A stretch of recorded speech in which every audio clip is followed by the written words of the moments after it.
হাতিয়ার করে বৈতরণী পার হতে চাইছে। তাই এই ভোট বৈতরণী এরকম ভাবে পার হওয়া যায় না। আজকে বুদ্ধদেব বাবুর ভোট ছবি নেই, জ্যোতি বসুর ছবি নেই, নওশাদ সিদ্দিকীর ছবি দিয়ে ভোট চাইছে আমাদের সিপিএম কে ভোট দিন, সিপিএম কে ভোট দিন। আর কংগ্রেসের তাদেরকে কোনোদিন পাননি, অতএব কংগ্রেসকেও একটা ভোট নয়। আপনারা মিড ডে মিল থেকে শুরু করে স্কলারশিপ থেকে শুরু করে সাইকেল, সবুজ সাথী সাইকেল থেকে শুরু করে ডানকুনির রাস্তাঘাট, ডানকুনির বিদ্যুৎ, ডানকুনির এই যে উজ্জ্বল আলোকমালা যেভাবে সাজানো হয়েছে, যার নেতৃত্বে আমরা ডানকুনি পৌরসভার বিভিন্ন সময় কাউন্সিলররা টিম হাসিনা সরগম কাজ করে গেছি। একটু আগে তিনি বক্তব্য রাখলেন, আপনাদের কাছে বক্তব্য রাখতে এসেছি এবং এমন একটা সময় সন্ধিক্ষণে আমরা বক্তব্য রাখতে এসেছি এখানে। আপনারা সবাই জানেন যে এটা একটা নির্বাচন প্রক্রিয়া চলছে, নির্বাচনের সময় চলছে এবং এই নির্বাচনের সময়ে প্রত্যেক দল তারা ভারতবর্ষের যে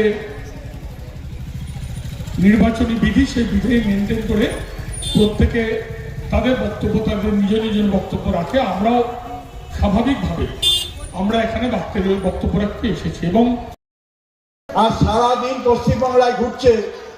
আর বড় বড় হোটেল আছে জানেন কলকাতা, যারা আমার সাথে 21শে জুলাই যায় তারা নিজেরাই দেখতে পায় যে সেখানে তাজ বেঙ্গল, সেখানে 5 স্টার বড় বড় হোটেল আছে, সেই হোটেলে তারা রাত্রি যাপন করে এবং বাংলায় এসে ভালো মন্দ খেয়ে আবার পরের দিন তারা আবার দিল্লি ফিরে যায়।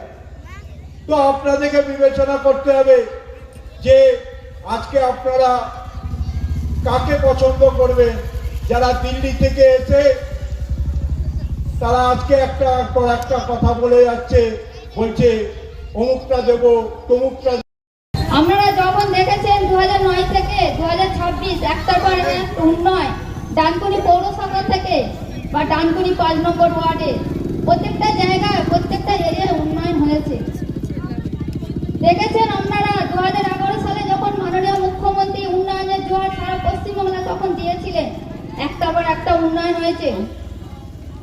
সিপিএম রাজত্বকালে 34 বছর একটাতে এখানে এই অন্তত গোবরা বাগ করা একটা উন্নয়ন করতে পারেনি। আপনারা দেখেছেন গোবরা বাগ করা খালের ওপারে একটা ঢালাই রাস্তা হচ্ছে, লাইট জলের বাড়ি বাড়ি জল পৌঁছে দেওয়া হয়েছে। ঘোষপাড়া ঢালাই রাস্তা হয়েছে। এই যে দেখছেন পথশ্রী 86 লক্ষ টাকার কাজ আমাদের মাননীয় মুখ্যমন্ত্রী অনুপ্রেরণায় ডানকুনি পৌরসভার প্রত্যেকটা চেয়ারম্যান, ভাইস চেয়ারম্যান, প্রত্যেকটা কাউন্সিলরের সহযোগিতায় ও আমার সহযোগিতা, সাথী খন্দকারের সহযোগিতা এই রাস্তা হচ্ছে। কি বলবো, মানে আপনারা দেখতেই পাচ্ছেন আজকের এই যে পথসভা, আমার সারা কর্মীরা একদম পুরো জনজোয়ার করে দিয়েছে এখানে। একটা মানে বুঝতেই পারছেন যে একদম পুরো 29 এপ্রিল পুরো ঘাসগর জোড়াফুল চিহ্নে সাথী খন্দকারকে বিপুল ভোটে জয়ী করে চতুর্থবারের জন্য বিধায়ক হিসাবে আমাদের মাননীয় মুখ্যমন্ত্রীকে উপহার হিসাবে একদম দিচ্ছে নিশ্চিত 4 তারিখে জানতে পারবে।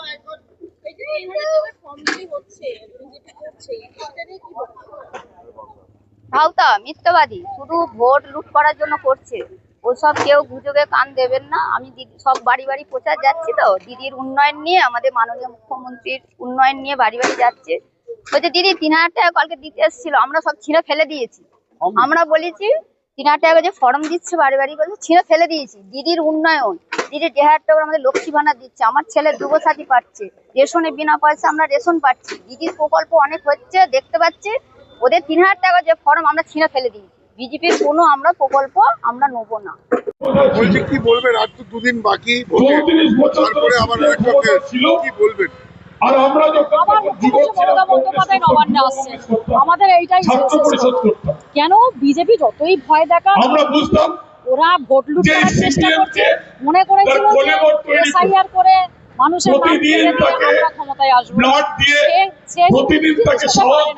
বাংলার মানুষ লড়াই দিতে জানে, বাংলার মানুষ বাঙালিয়ানাকে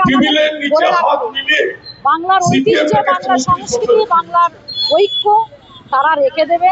মমতা বন্দ্যোপাধ্যায় আবার চতুর্থবারের জন্য 1997 এর 9ই আগস্ট শেষ কথা।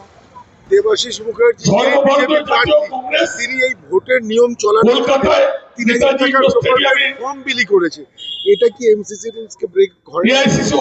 ওনারা বলুক না, নির্বাচন কমিশন তাই না, বিজেপির নির্বাচন কমিশন এইগুলো দেখতে পাচ্ছে না। নির্বাচন কমিশন ঠান্ডা লাগানো আছে, সেগুলো খুলে খুলে নিয়ে চলে যাচ্ছে। আর এত বড় অন্যায় করছে সেগুলো তারা দেখতে পাচ্ছে না। নির্বাচন কমিশন বিজেপিকে জেতানোর জন্য বসে আছে, কিভাবে তাদেরকে জেতানো যায়। আর এই মিথ্যে মামলা যেখানে 3000 টাকার এইটাকে কেন অ্যারেস্ট করবে, কেন এইভাবে করে চলবে? এমসিসির মধ্যে এগুলো করে। আমাদের কাছে এটা কোনো ব্যাপার না। আমরা যখন কংগ্রেস করা শুরু করেছিলাম তখন আস্তে আস্তে অনেকে কংগ্রেস করেছেন, কংগ্রেস থেকে চলে গেছেন। পরবর্তীকালে আমরা মমতা ব্যানার্জির আদর্শ নিয়ে তৃণমূল কংগ্রেস করেছি। কেউ আমাদের সঙ্গে করেছেন, কেউ আমাদের সঙ্গে করেন। কালের নিয়মে কেউ থাকবেন, কেউ থাকবেন।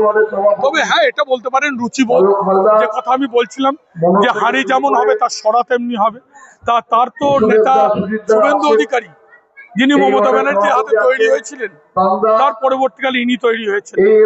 ইনি যেভাবে চলছেন মানুষ জানে, মানুষ বোঝে, এবং আগামী দিনে তিনি তার শিক্ষা পাবেন, আরো শিক্ষা। তবে তিনি ভালো থাকুন, এটা আমরা চাই। লড়াই বলে কিছু নেই, লড়াই বলে কিছু নেই। লড়াইয়ের নাম মমতা ব্যানার্জি। এবং এই মাইকের পাশাপাশি এই এমসিসি রুলস বা মহিলাদের প্রকল্পে কম বিলি হলো, এটা তো এমসিসি রুলস বাইরে নিশ্চয়ই। আপনারা কেন প্রশ্নচিহ্ন তুললেন? আমরা নিশ্চিতভাবে প্রশ্ন তুলছি, মানুষের কাছে প্রশ্ন তুলছে, মানুষ তাদের প্রশ্ন তুলছে। পাড়ায় পাড়ায় গিয়ে জিজ্ঞেস করলে মানুষ তাদের প্রতিবাদ করছে, এবং আমরা চাই মানুষের কাছ থেকে প্রতিবাদ, এবং বাংলার মানুষ সেই প্রতিবাদ পাড়ায় পাড়ায় মহল্লায় মহল্লায় করছে। এবং এই লড়াই মমতা ব্যানার্জির লড়াই, এই লড়াই মমতা ব্যানার্জি একা লড়েন না, এই লড়াই সারা বাংলায় পাহাড় থেকে 80,000 বুথে মমতা ব্যানার্জির নেতৃত্বে এই লড়াই চলছে।